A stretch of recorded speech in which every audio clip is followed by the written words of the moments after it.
ghostly daughter returns.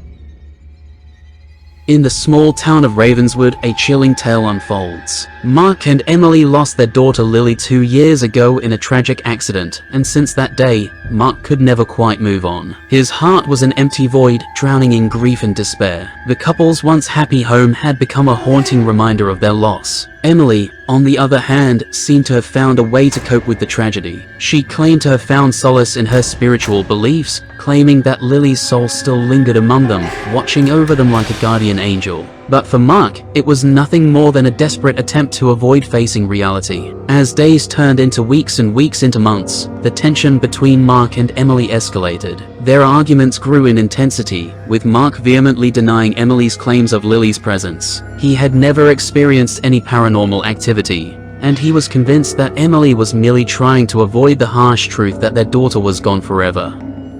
One rainy night, as the clock struck midnight, the intensity of their argument reached a crescendo. Mark's voice echoed through the walls, angry and desperate, while Emily's pleas for him to believe her seemed almost desperate. It was then, in the middle of their heated exchange, that a small voice interrupted. "Who are you talking to, Daddy?" A sweet, innocent voice chimed in from behind. Mark turned around, his heart racing.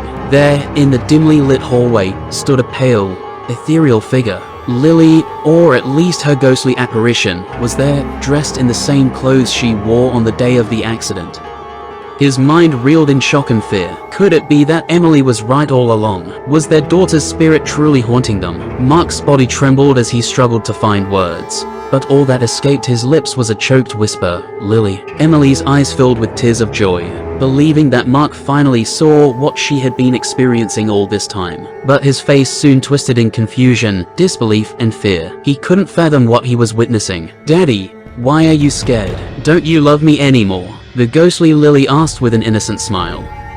Mark was torn. The sight of his beloved daughter was both heartwarming and terrifying. He couldn't shake off the fear that he might be losing his sanity. He glanced at Emily, searching for reassurance, but she was too overjoyed to notice his distress. As days passed, the haunting encounters with Lily's spirit became more frequent. At first, Mark tried to come to terms with the idea that she was still with them, but each appearance sent shivers down his spine. The ghostly Lily had a strange aura around her, and as the days went by, it became more apparent that something was amiss. The once happy home became filled with an eerie silence, broken only by the ghostly giggles of Lily. Objects would move on their own, doors creaked open and shut, and the temperature dropped to bone-chilling levels. Mark found himself awake at night, unable to sleep, listening to the whispers from beyond. His sanity started slipping away. He couldn't concentrate at work, and his once strong marriage was crumbling under the weight of the supernatural. As Mark spiraled into darkness, he decided to confront the local paranormal expert, Dr. Samuel Westwood, seeking answers and a way to banish Lily's spirit. Dr. Westwood was a man of science, but he had encountered enough inexplicable phenomena to keep an open mind. Upon visiting the haunted house, he conducted extensive research, leading to a startling revelation. Lily's spirit was not the one haunting them. It was something far more sinister. The doctor explained that malevolent entities often take advantage of vulnerable souls, mimicking their appearance to gain trust and wreak havoc on the living. Emily's beliefs and grief had inadvertently opened a gateway for such malevolent forces. Determined to save his family and himself, Mark agreed to a ritual to banish the malevolent entity. As the clock struck midnight, candles flickered, and the room filled with a palpable sense of dread. Mark, Emily, and Dr. Westwood stood in a circle, holding hands, their hearts pounding in unison. The ritual began, and the malevolent entity's true form emerged, a grotesque, shadowy figure with red, piercing eyes. Its voice was a haunting cacophony of screams and whispers, driving terror deep into their souls. The room trembled, and Mark felt the entity's cold grip tightening around him. As the ritual reached its climax, the entity shrieked and fought against the banishment. But with the combined will of Mark, Emily, and Dr. Westwood, it was forced back into the darkness from whence it came. The house fell eerily silent, and the malevolent presence dissipated.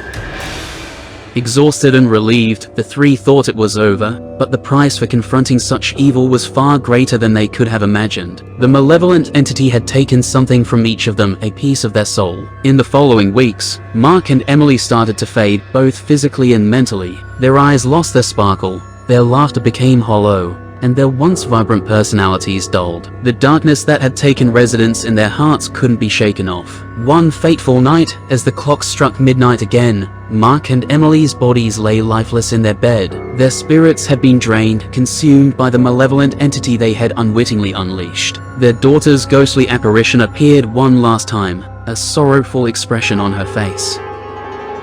"I tried to warn you, Daddy," the ghostly Lily whispered, her voice fading into the night. And so, the haunting tale of Ravenswood ended in tragedy. The malevolent entity had won, leaving behind a lifeless home and a legacy of terror that would haunt the town for generations to come. The once loving family had been torn apart by grief, despair, and the sinister forces that lurked in the shadows, their souls forever trapped in a never-ending nightmare. And thus, beware of the darkness that lurks within and the malevolent entities that may seek to deceive. For the whispers from beyond may not always be what they seem, and the consequences of meddling with the supernatural may prove to be more than one can bear.